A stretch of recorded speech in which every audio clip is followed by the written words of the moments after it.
이걸 좀 꺼줄까? 네, 그러면 이제 지난주 이어서 금강경 강의 계속하겠습니다. 지난번에 이제 1분 그 법회 인유분에 대해서 이제 강의를 하다가 말았는데요. 부처님이 기수급 고도원에서 큰 스님들과 함께 계시다가 공양 시간에 탁발을 하고 돌아오셔서 앉으셨던 일상적인 어떤 삶의 모습을 이렇게 그려놨습니다. 그려놨는데 이것은 우리들은 똑같이 부처님처럼 아침에 일어나면 밥 먹고 회사 가고 하지만 우리들의 삶과 다른 점은 부처님이나 그 스님들은 언제나 그 순간에 존재해 있다. 그러면 지금 관찰하고 있을 때는 지금 이 순간 내가 여기 있구나 하고 관찰하고 있을 때는 내가 여기 있다라는 것을 알아차리게 됩니다. 그러면 지금 이 순간을 분별 없이 보게 되면 과거나 미래를 떠올리지 못하게 돼요. 그러니까 우리는 지금 이 순간에 존재할 때는 과거나 미래와는 별개입니다. 그런데 머릿속에서 과거나 미래를 떠올린다. 그러니까 머릿속에 무슨 생각이 일어났다 하면 그 생각은 무조건 과거나 미래로 왔다 갔다 하는구나. 내가 지금 이 자리에 존재하지 않고 있구나라는 것을 의미합니다. 그러니까 생각 속을 거닐게 되면 언제나 우리는 과거나 미래를 사는 거예요. 지금 이 순간을 살지 못하고. 그래서 우리는 평생 몇십 년을 살아도 사실은 몇십 년을 사는 게 아니라 과거나 미래를 살 뿐, 허망한 과거나 미래를 살고 있을 뿐 지금 이 순간을 살지 못한다. 그래서 지금 이 순간 분별하지 않고 아까처럼 이렇게 마음을 바라보고 몸을 바라보고 관찰할 때 혹은 내가 보는 그 대상을 온전히 바라볼 때 분별하지 않고 바라볼 때 꽃 한 송이를 분별 없이 바라보고 내 앞에 있는 그 사람에게 시선을 분별하지 않고 해석하지 않고 그 사람을 그냥 온진제로 받아들여 줬을 때 그게 이제 바라봄입니다. 분별 없이 보게 되면 분별 없이 본다라는 것은 수용한다는 거예요. 받아들인다는 것과 같습니다. 왜냐하면 분별할 때는 이 사람은 받아들이고 저 사람은 거부하거든요. 근데 분별 없이 볼 때는 다 받아들이는 거예요. 통째로. 그게 바로 수용이 되는 겁니다. 또 지금 이 순간이 완성되지 못했다고 여긴단 말이에요. 내가 공부가 끝나는 순간을 기다리고 다음 순간을 기다리고 야, 강의 빨리 끝났으면 좋겠다. 강의 끝나면 또 빨리 집에 도착했으면 좋겠다. 야, 그러고 보니까 오늘이 또 금요일이구나 하고 마음이 이렇게 자꾸 왔다 갔다 하면서 이렇게 막 미래를 기다리면 끊임없이 미래를 향해서 달려가기만 할 뿐 단 한 번도 도착하지 못하고 살게 됩니다. 제가 지난 시간 말씀드린 것처럼 계속해서 무언가의 행위를 통해서 결과에 도착하기만을 바라는 거죠. 그러니까 여러분들은 평소에 이렇게 우리들이 마음을 가만히 보면 한시도 멈춰 있는 적이 없어요. 뭔가 계속 일을 해야 되고 이 일을 빨리 끝마치고 나야 내가 이제 좀 쉴 것 같아요. 보살님들은 내가 빨리 고3 수험생 엄마가 끝나야 내가 이제 좀 살 것 같고 유치원생 엄마는 얘가 너무 어린 애들은 얘가 유치원이라도 가야 내가 좀 편히 쉬겠지 하다가 이제 또 유치원 또 초등학교 갈 때쯤 되면 얘가 그래도 초등학교는 가야 내가 좀 편하겠지. 초등학생 되면 얘가 또 이제 중학생이 돼야 고등학생은 돼야 고3 수험생이 끝나야 얘가 취직은 하고 나야 내가 마음 놓는다. 진급은 직장 취직은 해야 마음을 놓는다 했다가 직장 취직하고 나면 얘가 진급을 해야 마음이 놓여요. 또 진급을 하고 나면 그 다음 진급을 해야 마음이 놓이고 그러고 나면 집이라도 하나 사고 나야 내가 마음이 놓이고 그러니까 평생 꼬부랑 할머니 할아버지가 될 때까지 마음에 문제가 놓여진 때가 없이 삽니다. 계속 뭔가가 있어야 돼요. 직장인분들 같으면 이 일만 끝나면 좀 편할 텐데 그러니까 계속해서 몸은 집에 있지만 마음은 계속 일터에 가 있거나 몸은 여기 있지만 마음은 딴 데 가 있는 거예요. 그러니까 계속 화가 나는 겁니다. 왜냐하면 몸은 여기 있는데 마음은 왔다 갔다 하니까 자식과 내가 둘이 마주 앉아 있어요. 근데 마주 앉아 있을 때는 현존할 때는 깨어 있을 때는 어떤 일이 벌어지냐면 내 사랑하는 아들이 나와 함께 집에 있는 거예요. 얼마나 아름다운 순간입니까? 그러니까 아들은 조금 전에 밥을 먹었고 지금 이렇게 나와 대화를 나누고 있거나 그냥 이리 있단 말이에요, 집에. 나도 이렇게 있습니다. 그냥 그렇게 존재해 있는 거예요. 거긴 아무런 문제가 없습니다. 근데 여기에 뭔가를 해야 된다. 도착해야 된다. 생각이 과거나 미래로 가면 이 녀석이 자꾸 이렇게 놀면 안 되는데, 공부해야 되는데, 성적 좀 잘 받아야 되는데, 이런 생각이 개입된과 동시에 화가 나게 된단 말이에요. 너는 맨날 공부는 안 하고 TV만 보니? 게임만 하니? 빈둥빈둥 놀기만 하니? 잠만 자니? 그런단 말이에요. 그럼 도대체 뭘 해야 되는지, 이걸 하면 이거 한다고 뭐라 해고 저거 하면 저거 한다고 뭐라 해. 공부하는 순간 이외의 순간은 다 탐탁치 않게 느껴지기도 한다. 그게 현존하지 않아서 그렇습니다. 마음이 늘 과거나 미래로 가고 그러면서 뭔가 끊임없이 해야 된다는 생각을 가지고 빨리 도착해야 된다는 생각을 가지고 해 마쳐야 된다는 생각을 하기 때문에 그렇습니다. 그런데 우리는 해 마칠 필요 없이 지금 이 자리에서 언제나 완전하다. 지금 이 자리에서 초등학생은 초등학생대로, 중학생은 중학생대로, 대학생이나 직장인은 그대로 완전한 거예요. 노보살님들께서 여러분들도 이제 고민을 얘기를 하실 때 그러잖아요. 우리 아들 때문에 고민입니다 이러잖아요. 근데 이게 한 70, 80 이렇게 넘으신 노보살님들도 고민을 얘기하십니다. 아들 때문에 죽겠다고. 이제 아들 다 크지 않으셨어요? 그러면 크니까 더 고민인 거예요. 이혼할 것 같아서 걱정이고, 아들이 이걸 또 회사에서 또 진급을 못하니 걱정이고, 또 이제 그 정도 연세되니까 이제 아들도 이제 정년퇴직할 때가 다 되니까 이놈이 정년퇴직하면은 이 많은 세월을 어떻게 보낼지 걱정이고. 그러니까 이런 식으로 죽을 때까지 걱정만 하다가 끝날 건지 결정해야 됩니다. 딱. 이걸 결정하지 않으면 우리는 계속해서 죽을 때까지 일 속에 파묻히고 문제 속에 파묻히고 내가 만들어낸 문제 속에 파묻히고 그래서 나도 괴로울 뿐더러 상대방도 괴롭게 만들고. 여러분 지금 가만히 생각해 보세요. 지금까지 돌아온 삶을 가만히 생각해 보세요. 우리는 언제나 매 순간 그 자리에 그저 있었을 뿐이에요. 초등학교 때는 초등학생대로 그 자리에 그저 존재했었어요. 공부를 잘하는 순간도 공부를 못하는 순간도 되돌아보니까 어떻습니까? 그냥 그때 존재하고 있었어요. 큰 문제가 된 때는 사실은 그리 많지 않습니다.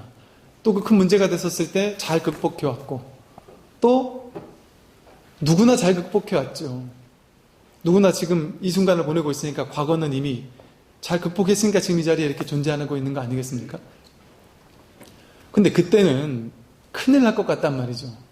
지금 이 순간에 존재하지 않으면 큰일 날 것 같고 괴로움을 느끼게 됩니다. 지금 이 순간에 존재하지 않으니까 남들과 비교하고 미래와 비교하고 과거와 비교하고 사실 그럴 필요가 전혀 없죠. 그래서 도착하려는 삶을 살게 되면 끊임없이 미래를 향해 달려가는 삶을 살게 되면 몸은 여기 있으면서 마음은 딴 데가 있는 그 괴리감 속에서 이 불안감이 느껴지고 두려움이 느껴지는 겁니다. 그런데 부처님은 그냥 지금 이 자리에 존재하는 거예요. 탁발을 나갈 때 빨리 도착해야지 하는 생각도 없고 그냥 한 발 한 발 걷는 그 순간이 목적입니다. 그 순간이. 이건 사실 놀라운 전환이거든요.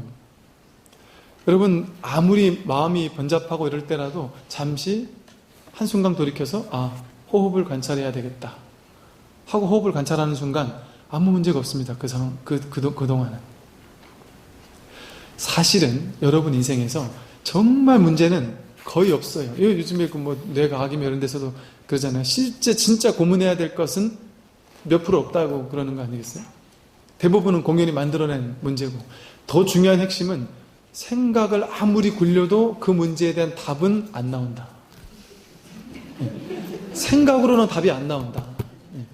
아무리 머리를 많이 굴리고 아무리 똑똑한 사람을 찾아가고 논문을 찾아봐도 답이 안 나온다. 아주 쉬운 거 하나조차 답이 안 나온다는 게 확실해졌습니다. 아주 단순한 결정조차 무엇이 답인지를 생각으로는 내릴 수가 없어요. 아이가 서울대 가는 게 좋은지 연고대 가는 게 좋은지 어찌 알 수 있겠습니까?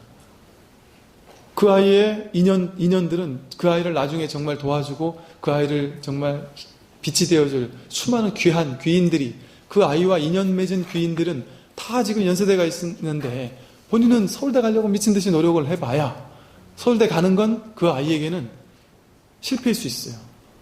이 아이는 사실은 연대를 가야 될 만한 사람인데 자꾸 서울대만 생각하니까 지방대도 마찬가지고. 그러니까 그런 거 하나조차 우리는 분명하게 생각한다고 생각하지만 분명한 답이 될 수가 없습니다. 하물며 오늘 저녁 때 뭘 먹을까? 아이 뭐 고등어를 구워줄까? 뭐 시금치를 해줄까? 뭘 해줄까? 하는 그 고민조차 생각해서 이걸 먹으면 아이가 좀 더 공부를 잘하지 않을까? 좀 더 집중력이 높아지지 않을까? 온갖 생각을 많이 해서 막 완벽한 식단을 짠다고 하는 거, 그것이 완벽한 식단이 짜지는 게 아니다. 가장 지혜로운 것은 생각에서 오는 게 아니다. 어디에서 오는 겁니까? 생각 그 너머에 있는 광활한 공간이 있단 말입니다.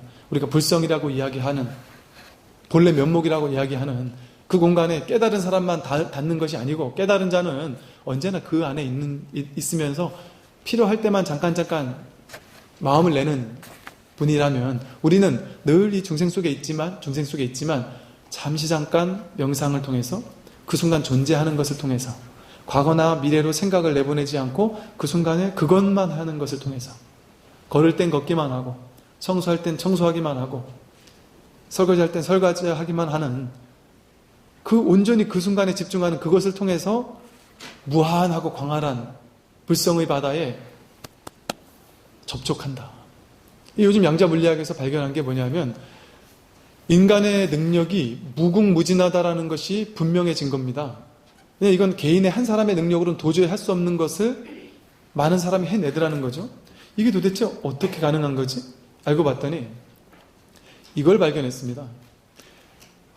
인간이 저마다 뇌가 뛰어나기 때문에 그런 것일 수도 있지만, 완전하다라는 것은 꼭 그런 것만이 아니라 우리 인간은 하나의 주파수와도 같다는 거예요. 우리가 생각도 주파수고 모든 것이 주파수와도 같아서, 우리가 주파수만 딱 맞으면, 우리가 MBC 주파수에 딱 맞으면 MBC가 탁 나타나고 KBS를 치면 KBS가 딱 나타나듯이, 우리는 평소에 주파수를 제대로 맞추지 못하고 6만 가지 생각 속에 사니까, 온갖 망상 속에 사니까 지지직거리는 것만을 하루 종일 그 채널을 맞추지 못한 채 살고 있는 거죠.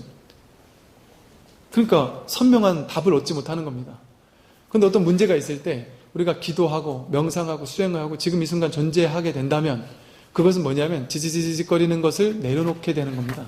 내려놓으면서 주파수가, 내가 원하는 그 주파수와 딱 맞아지는 겁니다. 그래서 이런 얘기를 하죠.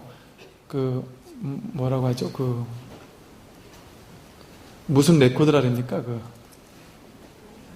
아카식 레코드라는 또 얘기도 하죠. 그래서 무한한 우주법계의 무한한 어떤 도서관과도 같은 무한한 지혜의 보고가 우주법계 전체 편만에 있는데, 우리가 마음을 집중함과 동시에 의식을 그 아카식 레코드와 접촉할 수 있는 상황만 만들어주면 그 답이, 무한한 답이 그 자리에서 나온다. 여러분이 자식이 유학을 갈라했는데 미국으로 갈까요? 아니면 일본으로 갈까요? 중국어를 해야 될까요? 일본어를 해야 될까요? 이 학원을 가는 게 좋을까요? 저 학원을 가는 게 좋을까요? 물어볼 때 그거 답변 내리는 것조차 생각으로 하면 온전한 답이 안 됩니다. 생각으로는 온전한 답을 낼 수가 없어요. 생각을 내려놓고 차라리 그럴 때는 기도를 해야 된다. 명상을 해야 된단 말이죠. 마음을 고요히 하는 겁니다. 고요히 한다고 답이 나옵니까?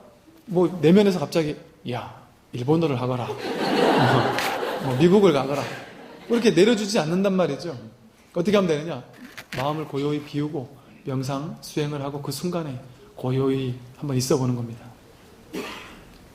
그러고 나서 명상 끝에 고요하게 명상하고, 명상 끝에 그냥 결정을 내리는 겁니다. 마음 가는 대로. 이게 핵심이에요. 마음 가는 대로. 내 느낌과 감정이, 여러분 수상행식이라는 마음의 4가지 작용 중에 수라는 작용이 맨 앞에 나온 이유가 뭔지 압니까? 아주 중요하기 때문에 그래요. 수라는 작용이 감정이고 느낌이거든요. 즉 우리가 느낌과 감정을 잘 지켜볼 줄 알면 내가 진정으로 무엇을 원하는 것인가를 알게 됩니다. 막 계산하면 요즘에 중국이 막 이렇게 뜨고 있으니까 중국어를 해야 될 것 같은데 나는 왠지 내 가슴에서 그냥 일본어를 할 땐 참 기쁘고 일본어를 생각하면 갑자기 뭔가 막 좀 더 마음이 편안해지고 좀 좋다. 그렇다면 내 생각은 내릴 수 없는 결론이겠지만 내 안에서는 일본어를 더 원하는 것일 수도 있다. 근데 이것이 이 욕망에서 오는 감정인지 생각에서 오는 감정인지, 생각은 항상 감정을 또 가지고 있거든요. 특정한 생각이나 특정한 기억을 하면 특정한 감정도 같이 딸려오거든요. 그러한 생각에서 오는 감정이 아닌 어떤 근원적인 감정들, 이런 것들을 우리는 지금 캐치를 잘 못하지 않습니까? 그런데 명상을 하게 되면 그걸 캐치하게 되고, 굳이 캐치하려고 하지 않아도 된다. 그냥 저지르면 됩니다. 그냥.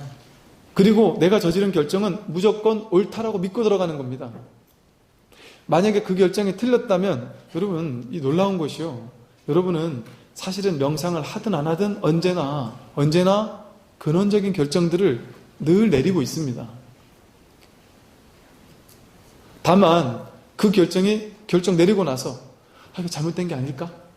하고 온갖 근심 걱정하느라고 거기 몰입을 못하고 집중을 못하고 있는 것일 뿐이죠. 즉 여러분들이 지금까지 살아온 인생은 언제나 완전했다. 그때 내가 그것만 하지 않았어도, 그때 내가 이 결정만 내렸어도 지금 이러지 않는데, 그렇지 않습니다. 그때 그 결정을 내리는 그것이 나의 인생이기 때문에, 내 업이기 때문에 그 결정을 갔을 수 있다. 모든 것이 옳아요. 그럼 이제 헷갈리실 겁니다. 그러면 명상을 하라는 겁니까? 말라는 겁니까?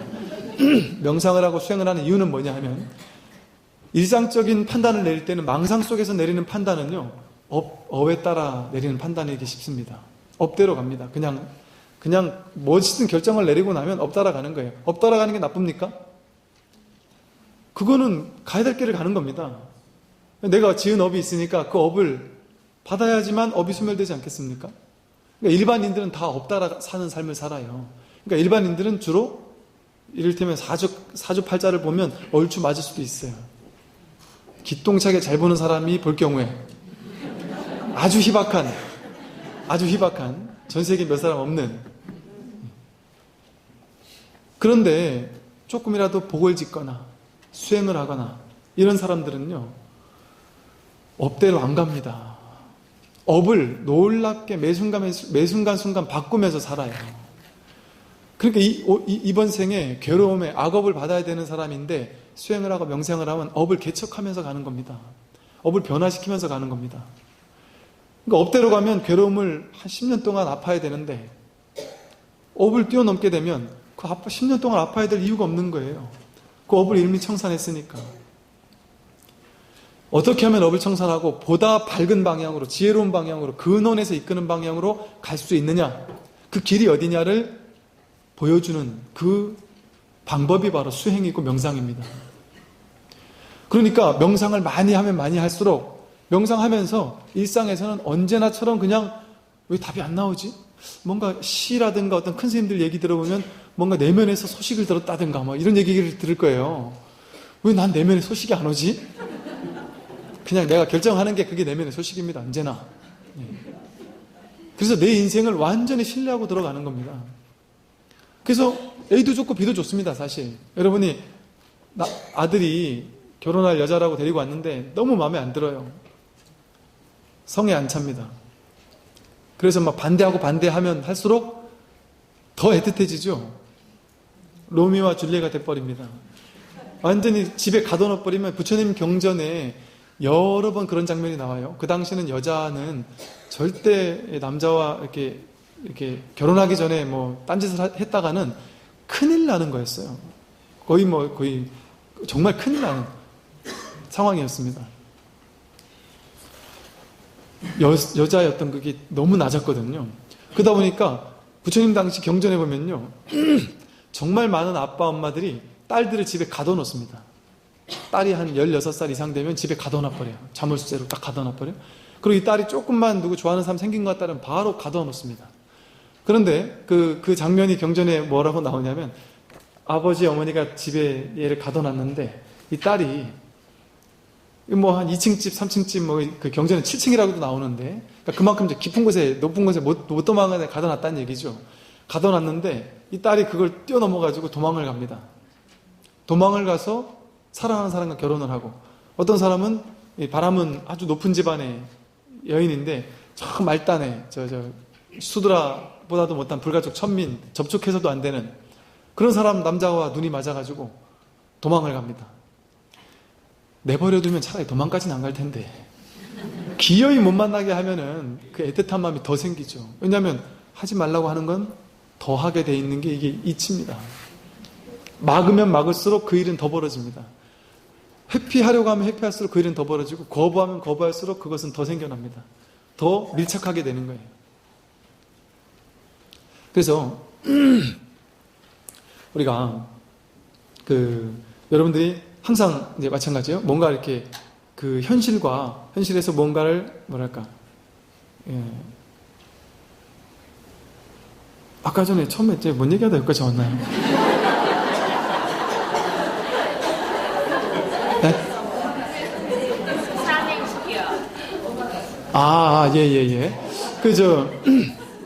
싫어하는 여자를 데리고 왔어요. 내 마음에 안 찹니다.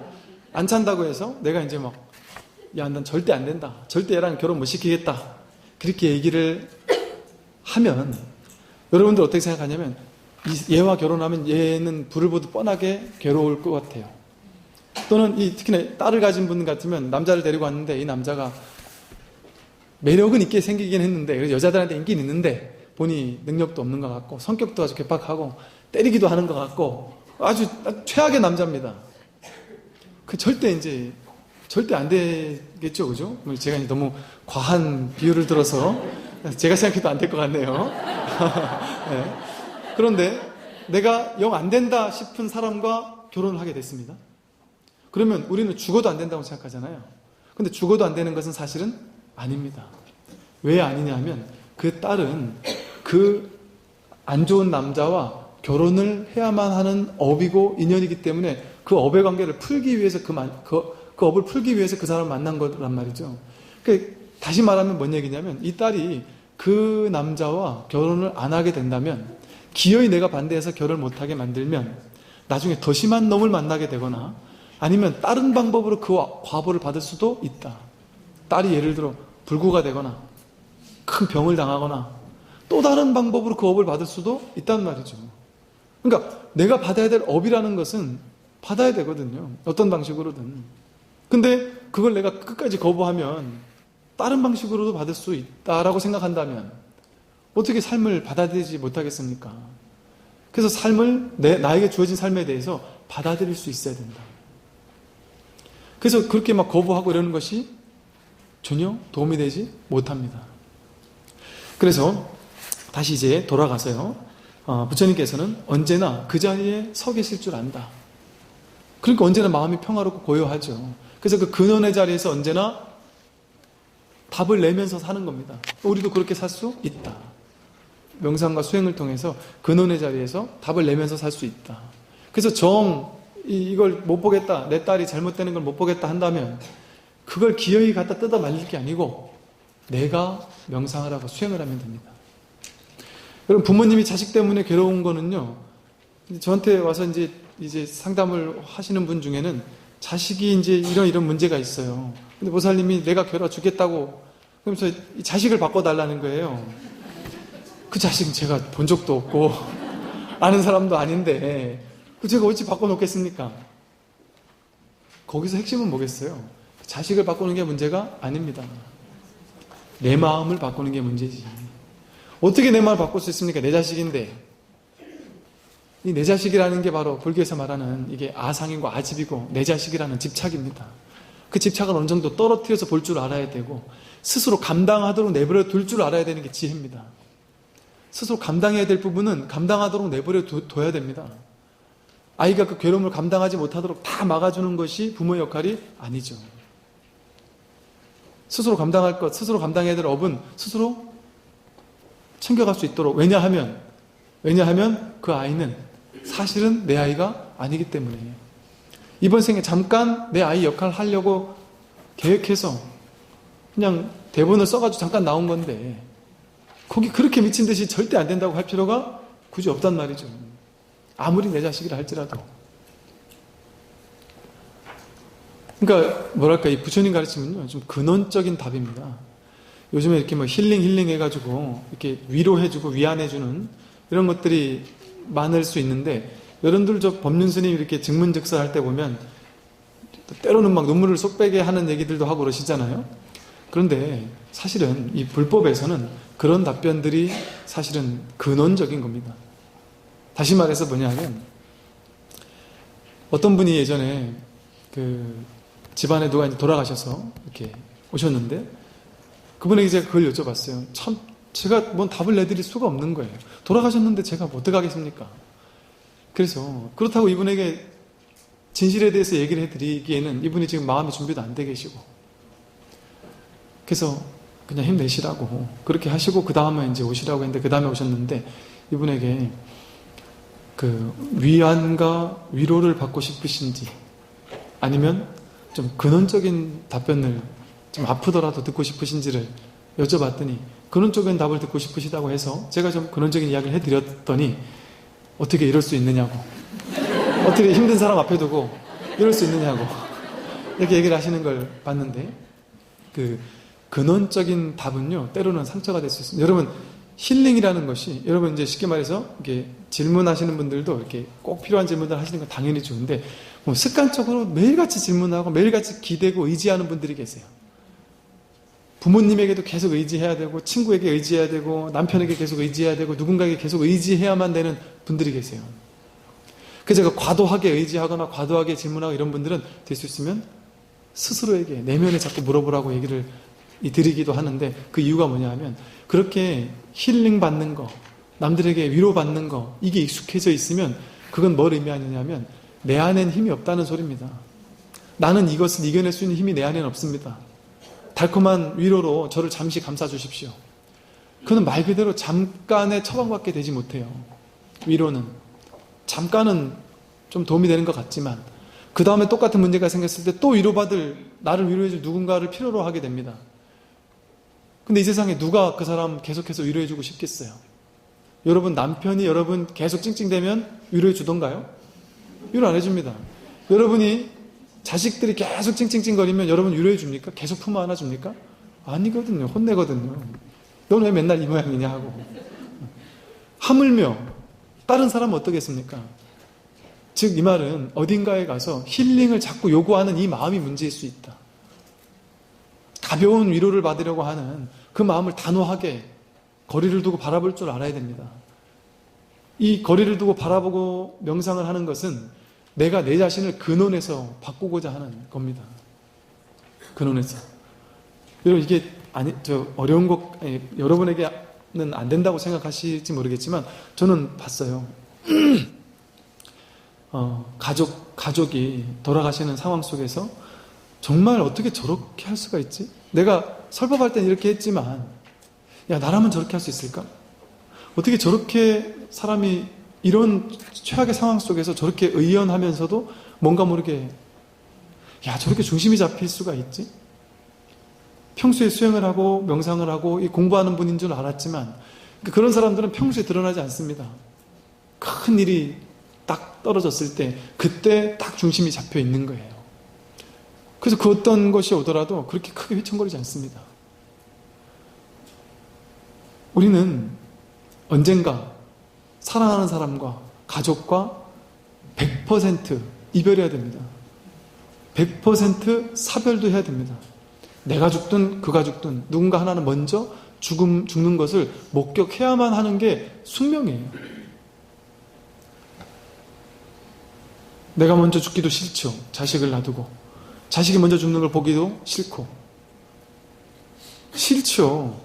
근데 그 싫은 마음을 계속해서 붙잡고 있으면 우리 언젠가는 그 큰 고통을 받아야 됩니다. 왜? 그거는 필연이니까. 누구나 죽을 수밖에 없으니까. 근데 죽지 않을 수 있는 것이 있다, 방법이. 부처님께서 깨달은 것이 그거다. 근데 많은 사람들이 그래요. 부처님은 결국엔 죽었지 않습니까? 죽은 것이 아닙니다. 몸이 죽은 것이 아니다. 죽어도 죽은 바가 없게 된단 말이죠. 가족이 죽든 남편이 죽든 자식이 죽든 뭐 누가 어떻게 되더라도 아, 이것이 꿈인 것이구나. 지난밤 꿈속에 자식과 놀다가 꿈을 딱 깨고 나서 꿈 끝났듯이 한 생도 그와 같은 것이구나. 이 생에서 죽고 나면 다음 생에 기다리는 것이고 또 다른 끊임없는 어떤 순환 과정이 있을 뿐이구나. 우리 죽음에 들어가는 과정이 태어남의 과정과 똑같다 그럽니다. 죽음에 갈 때도 뭔가 어두운 터널을 뚫고서 가다가 그 터널을 딱 뚫고 보면 밝은 하늘의 광명이 있다 그러잖아요. 태어날 때도 엄마 뱃속에 10달을 어둡게 있다가 그 좁은 통로로 탁 나오고 나면 가족들이 막 환희하고 반겨주지 않습니까? 죽음도 사실 마찬가지다. 그러니까 많은 사람들이 고통이 이 생사의 관점에서 봤을 때 고통인 것들이 많죠. 근데 그 생사의 관점을 내려놓게 되면 우리는 끊임없이 순환한다라는 관점에서 보면 윤회하고 순환하는 관점에서 본다면 사실 그것은 고가 아닌 겁니다. 잠시 조금 더 오래냐 조금 더 빨리냐 그 차이가 있을 뿐이지. 근데 그 차이도 우리는 80년 100년을 사는 사람들 입장에서 야 40년 먼저 가는 게 어찌 별거 아닙니까 하지만 저 천상세계에서 봤을 때는 우리 100년이 천상세계 뭐 한 5초 10초 같을 수도 있어요. 올라가면 올라갈수록 점점 더 우리 100년 사는 게 어떤 천상세계에서는 한 5시간 살다 오는 것과 똑같고 어떤 천상세계에서는 5분 10분 있다 오는 것과 똑같아요. 그러니까 한 50년 먼저 가나 늦게 가나 사실은 천상에서 봤을 때는 뭐 몇 초 먼저 오고 몇 분 먼저 오고 몇 분 늦게 온 겁니다. 그러니까 그게 괴롭다라는 것은 우리 관념이 괴로워하는 거지 실제가 그 괴로운 것이 아닌 거죠. 시간이란 것 자체가 공한 거니까 텅 빈 거니까 시간이라는 개념은 우리가 만들어 놓은 개념에 불과합니다. 모든 것은 지금 이 자리에 있습니다. 그렇게 봤을 때 이 명상이 중요하다는 이유가 뭐냐면 명상은 지금 이 순간 그 모든 과거와 모든 미래가 다 갈무리 되어 있는 모든 것을 결정짓는 과거도 결정짓고 미래도 결정짓는 그 모든 것의 근원인 지금 이 자리에 내가 어떤 의식으로 깨있겠느냐 하는 거거든요. 지금 이 자리에 어떤 의식으로 깨있냐에 따라서 미래와 과거가 바뀝니다. 무수한 다중우주가 바뀌고 무수한 여러분의 과거 전생이 바뀌고 미래생이 바뀐단 말이죠. 미래만 바뀌는 게 아니라 과거생도 바뀝니다. 여러분 제가 누가 물어서 그냥 우스갯소리로 초등학생 어린애가 저학년 아이가 이런저런 얘기하다가 얘가 뭐 알겠나 싶지만 그냥 그랬어요. 너가 지금 이 순간 마음을 바꾸면 미래도 바뀌고 과거도 바뀐다? 그러면서 그냥 웃었어요. 그런 게 있어. 그랬더니 얘가 저한테 질문을 하는 거예요. 스님 그런데 지금 내가 마음을 바꾸면 미래가 바뀐다는 건 이해가 되는데요. 어떻게 과거도 바뀌죠? 야, 제가 그 질문을 듣고는 야, 너가 이 말을 이해를 했구나. 지금 이 순간의 의식이 바뀌면 여러분의 과거도 바뀌고 과거 전생도 바뀝니다. 모든 것은 지금 이 순간에 존재하기 때문에 그래요. 서로 영향을 주고 있기 때문에 그렇습니다. 과거, 현재, 미래가. 예를 들어 여러분 과거라는 것은요. 동일한 과거가 예를 들어 여러분 과거에 대학교 수능 시험 봐가지고 안 좋게 봐서 대학 시험에 내가 원하는 대학교에 떨어지는 그 순간이 있어요. 그 순간이 그때는 최악이었고 정말 죽을 것처럼 괴로운 순간이었어요. 근데 나중에 봤더니 내가 그 성적밖에 안 나와서 이 대학을 갔기 때문에 그나마 내가 이 사랑하는 사람도 만났고 이런 직장도 만나고 이렇게 내 인생이 피었다. 만약에 그때 더 좋은 대학 가가지고 저 친구들처럼 살았으면 내가 지금 이렇게 됐겠나 생각하면 야 그때 시험 못 봐서 대학교 좋은데 못 간 게 천만 다행이구나 라고 생각할 수 있는데 만약에 그렇게 뒤를 돌아본 관점에서 봤을 때 그때는 괴롭지만 지금 보니까 이게 괴로운 게 아니었던 거예요. 어떤 사람은 동일한 상황 그 점수를 받고 어떤 사람은 괴로워하고 어떤 사람은 즐거워합니다. 즉 그 점수를 받았다라는 그 현실은 좋은 것도 아니고 나쁜 것도 아니었던 겁니다. 근데 내 기억 속에서 그것을 괴로운 현실이라고 기억하고 있었던 것에 불과해요.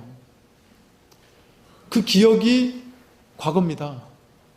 그럼 내 의식이 바뀌면 그 과거가 안 좋았던 기억이라고 생각했는데 지금 보니까 그게 좋았던 기억으로 바뀌게 된단 말이죠. 언제나 똑같은 걸 경험하는데 불교 아카데미에서 여러분이 지금 공부를 하는데 어떤 분은 큰 것을 얻어갈 수도 있고 어떤 분은 조금 작은 것을 얻어갈 수도 있어요. 동일한 현실을 경험하는데도 이렇게 서로 저마다 다른 것을 경험합니다. 내가 얼마나 마음을 열었느냐에 따라서 다른 것을 담아가거든요. 그럼 이것이 어떤 기억으로 남겠습니까? 동일한 상황도 내가 의식이 나중에 어떻게 깨어나느냐에 따라서 그 상황이 놀랍고 아름다운 상황으로 바뀔 수도 있는 겁니다. 그러면 전 과거가 바뀌는 거예요. 업이 뒤바뀌는 겁니다. 이와 같은 방식으로 모든 현재와 과거와 미래는 연결되어 있습니다. 지금 이 자리만이, 지금 이 순간에 우리가 존재하는 것만이 과거와 미래 전체와 연결되어 있는 우리의 근원적인 어떤 삶에 답을 줄 수 있는 유일한 시공입니다. 그래서 이 부처님처럼 걷고 우리처럼 중생처럼 걸으면서 온갖 잡념으로 걷지 않고 부처님처럼 걷고 부처님처럼 먹고 먹을 때 온갖 잡념과 망상과 분별 가지고 먹는 게 아니라 오직 그 순간에 먹는 것을 온전히 알아차리고 관하면서 그 순간에 충분히 먹게 되면 그 어떤 음식도 맛없지 않은 음식이 없고 대충 먹으면 자극적인 걸 자꾸 찾게 되죠. 왜냐면 대충 먹고 막 딴 생각하며 먹으니까 먹는 거에 맛이 안 나니까 딴 생각 막 하고 막 온갖 고민과 번뇌 속에서 먹으니까 자꾸 자극적인 걸 먹어야 입이 조금 만족을 하는 거예요. 그런데 생각을 딱 내려놓고 고요한 마음으로 가만히 먹게 되면요, 여러분 밥을 딱 해놨을 때 하자마자 밥만 딱 떠가지고 가만히 먹으면서 명상을 해보세요. 아, 놀라운 맛입니다. 정말, 야, 밥이 이렇게 맛있었나? 잡곡밥도 그렇고요. 심지어 여러분 상추 하나를 자꾸 찍어 먹지 말고 그냥 그거 하나만 명상을 하겠다는 마음으로 그거 하나만 입에 넣고 오래도록 씹어보란 말이죠. 그럼 모든 풀이고 나무고 과일이고 모든 것들이 그 독자적인 독특한 맛이 있고 그 맛을 느끼고 음미하게 됐을 때 그것과 우리가 하나가 될 수가 있게 됩니다. 그것을 통해서 명상에 이르는 길이 됩니다. 근데 그렇게 마음을 고요히 하고 먹지 않으니까 자꾸 자극적인만 찾게 되는 거예요. 그러니까 절에서 녹차를 마시는 이유가 그겁니다. 녹차는 아무 때나 마시면 아무 맛도 없고 아무 영도 없고 감정도 없고 이게 좋지가 않아요. 그런데 혼자 조용히 있을 때, 마음이 고요할 때 혼자 마음을 고요히 한 채 녹차를 탁 우려서 한 잔을 음미하면서 입에 넣고 후다닥 넘기지 않고 입에 넣고 이렇게 굴리는 겁니다. 차향을 맡으면서 이렇게 굴리면서 조금씩 한번 이렇게 한 방울 한 방울 넘겨보면 놀라운 맛을 느낄 수가 있어요. 이렇게 평범하던 일상이 명상을 통해서 놀라운 삶으로 바뀝니다. 평범하던 모든 것들이 비범한 아주 놀라운 어떤 일상으로 전환을 하는 거예요. 그러니까 명상이나 수행이라는 것은 삶을 뒤바꾸는 게 아닙니다. 내가 직업을 뒤바꾸고 내가 기도 열심히 하고 명상 열심히 하면 직업이 바뀌고 돈이 벌리고 뭐가 되고 자식이 대학 못 갈 것 가게 되고 이러는 게 아니고 상황은 그대로인데도 불구하고 어떤 상황이 오더라도 내 마음은 고요할 수 있구나라는 것을 깨닫게 되는 겁니다. 그 어떤 상황에도 불구하고 나는 그 자리에 존재할 수 있구나, 그 고요한 평화를 느낄 수 있구나를 알게 되는 겁니다.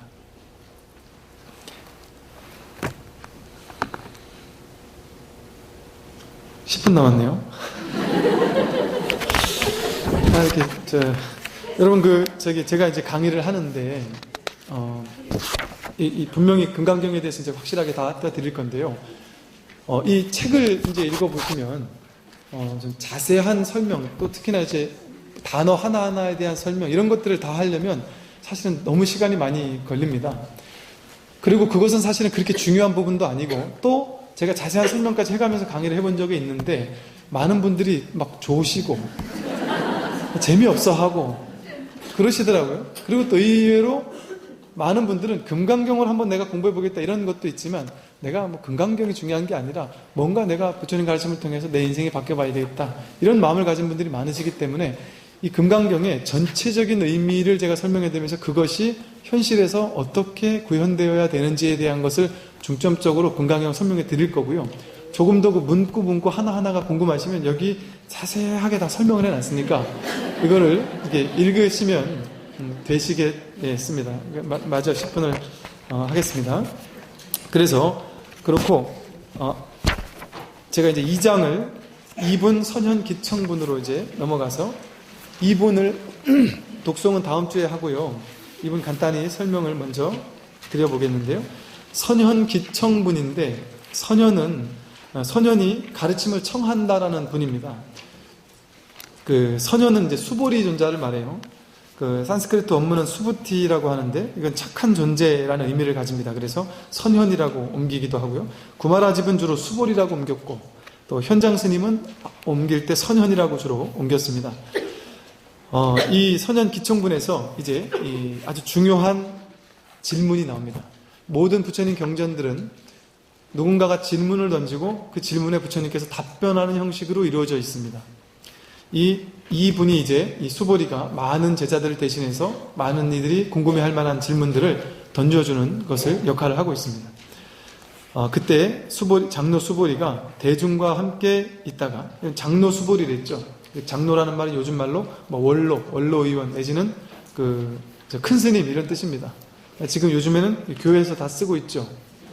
근데 교회에서 쓰고 있지만 사실 이게 다 불교 용어예요. 교회도 불교 용어고 성당도 불교 용어고 뭐 장로 뭐 이게 다 불교 용어가 많은데 이게 언젠가 봤더니 이 기독교 용어를 절에서도 갖다 쓴다면서 어떤 분이 막 이렇게 교회에서 막 반발에 글을 썼던데 참 황당했습니다. 이게 사실은 불교 용어를 교회에서 다 갖다가 썼는데 이제는 이렇게 뺏긴 것 같은 느낌이 드는 것들이 있는 것이죠. 근데 이게 불교 용어죠. 장로 수보리가 대중과 함께 있다가 자리에서 일어나 한쪽 어깨에 가사를 수하고 편단우견하고 오른쪽 무릎을 땅에 대고 옷을 착지를 하고 공경스럽게 두 손 모아 합장하여 예를 올렸다. 합장 공경한 겁니다. 즉 부처님께 질문을 할 때는 그냥 마구잡이로 질문하는 것이 아니고 이렇게 예를 갖추고 질문을 하는 것이었어요. 이게 왜 그러냐면 예를 갖춘다라는 것은 부처님이 예를 갖추는 것을 원해서 예를 갖추는 것이 아니라 내가 이만큼 간절하고 이만큼 어떤 귀한 마음으로 듣겠다라는 마음을 설명하는 겁니다. 이게 많은 질문도 어떤 설법도 아무리 좋은 가르침도 내가 그러한 귀하게 듣고자 하는 마음이 아니면 깊이 있게 다가오지를 않죠. 여기 뭐 매일마다 왔다 갔다 하고 문 앞에 살아가지고 자주 왔다 갔다 하시는 분이 그냥 한번 들어볼까? 안 들어보는 건 낫지 않겠나 싶어서 그냥 와서 이렇게 졸다가 듣다가 이렇게 하시는 분이 계신다면 아마 뭐 조금을 얻어 가실 겁니다. 근데 예를 들어 여기 보니까 대전에서 오시는 분도 계시고 뭐 저 제천에서 오시는 분도 계시고 뭐 저 인천에서 오시는 분도 계시고 하시는데 그런 분들을 예를 들면 새벽부터 준비해서 2시간, 3시간을 와가지고 듣고 2시간, 3시간을 가야 된단 말이에요. 그 2시간을 오고 가는다는 그 마음에서 벌써 집안에서 불교 TV 켜놓고 누워가지고 이렇게 듣는 거 하고 가겠습니까? 자세가 절대 같을 수가 없어요. 중요한 것은 부처님께 법문을 들어도 부처님께 45년을 법문을 들어도 깨닫지 못하는 사람들이 수두룩히 많습니다. 부처님이 법문을 해준다고 깨닫는 게 아니에요. 내가 어떤 마음으로 듣느냐에 따라서 부처님이 아닌 경전을 읽다가도 깨닫고 기왓장을 갈다가도 깨닫고 누가 지나가는 말로 한마디 툭 내던진 거 그 말로도 깨닫는단 말이죠. 그러니까 누가 법을 주느냐 이게 중요한 것이 아닙니다. 내가 얼마만큼 귀한 마음으로 듣겠다 하고 귀한 마음으로 질문을 던지느냐 이것이 중요한 겁니다. 이 공부를 하느냐 이게 자세가 중요하다. 그래서 그런 의미로 옷을 착지, 편단우견, 합장공경을 생각해 주시면 되고 이 공을 설하는 텅 빈 공을 설하는 이 금강경에 수보리 존자가 나온 이유도 해공제일, 공을 해설하는데 제일인 수보리 존자가 부처님께 질문을 하는 개념인 겁니다.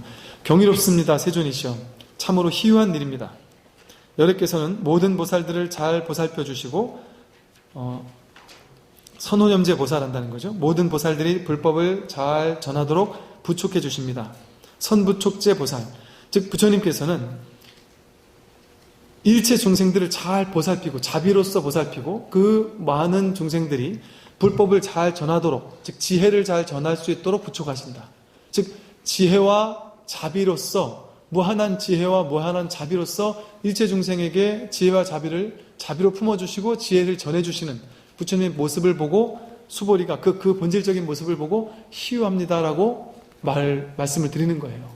그러니까 부처님은 그 존재 자체만으로 끊임없이 보살들을 잘 보살피고 일체 중생을 보살피는 마음으로 항상 삶을 사시고 또 불법을 잘 전함으로써 지혜를 일체 모든 존재에게 가르쳐주고자 하는 마음, 상구보리 하와 중생의 마음으로 항상 계시는 것을 보고 이렇게 휴하십니다 하고 말씀을 드린 거죠.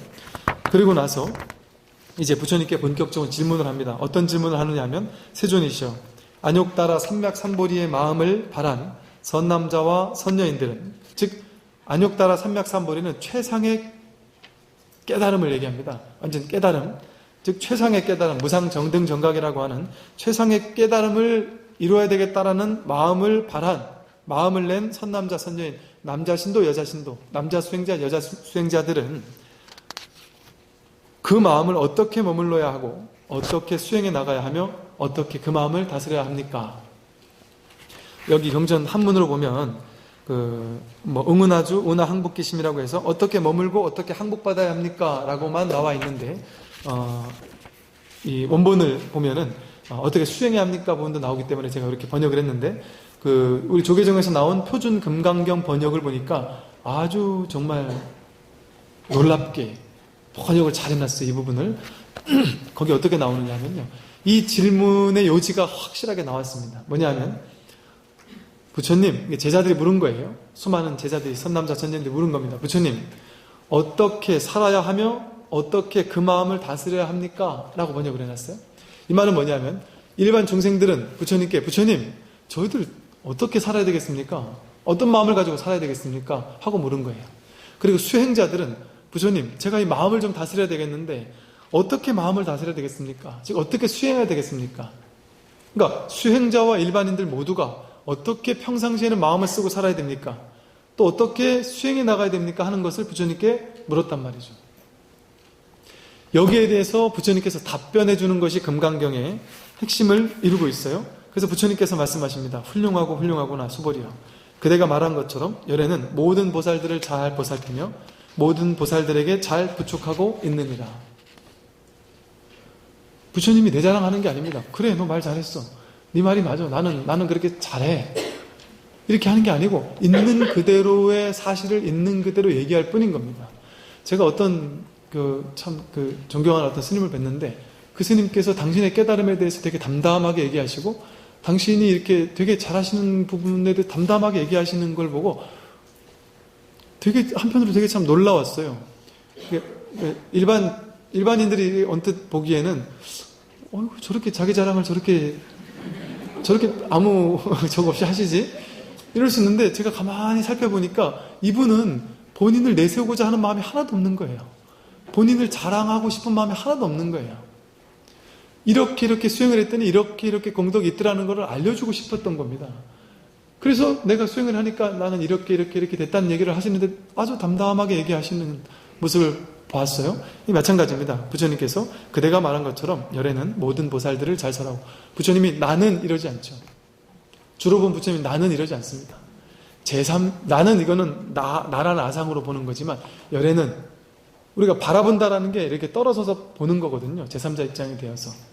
마찬가지다. 열애가 내가 아니라는 겁니다. 이 열애가 그렇다라는 거예요.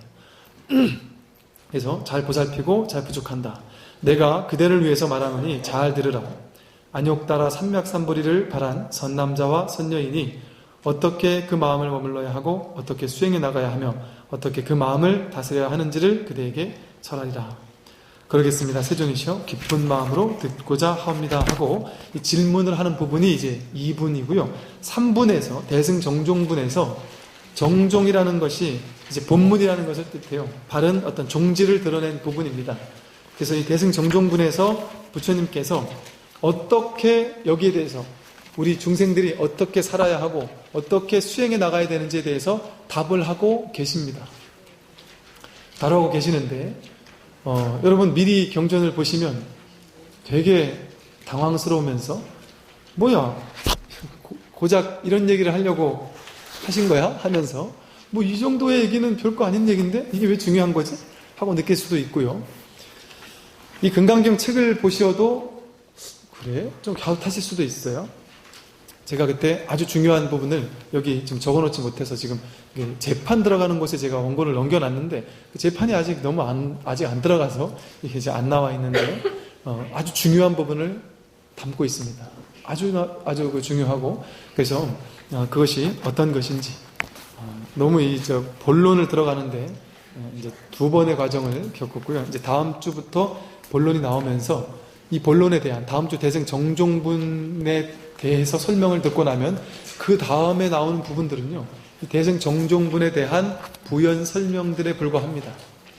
물론 이제 또 다양한 방편의 설법들이 있지만 그래서 다음 주에 금강경의 핵심의 가르침이 무엇인지를 이제 공부를 하도록 그렇게 하겠고 여러분들 제가 숙제 내드린 거 이제 꺼도 됩니다.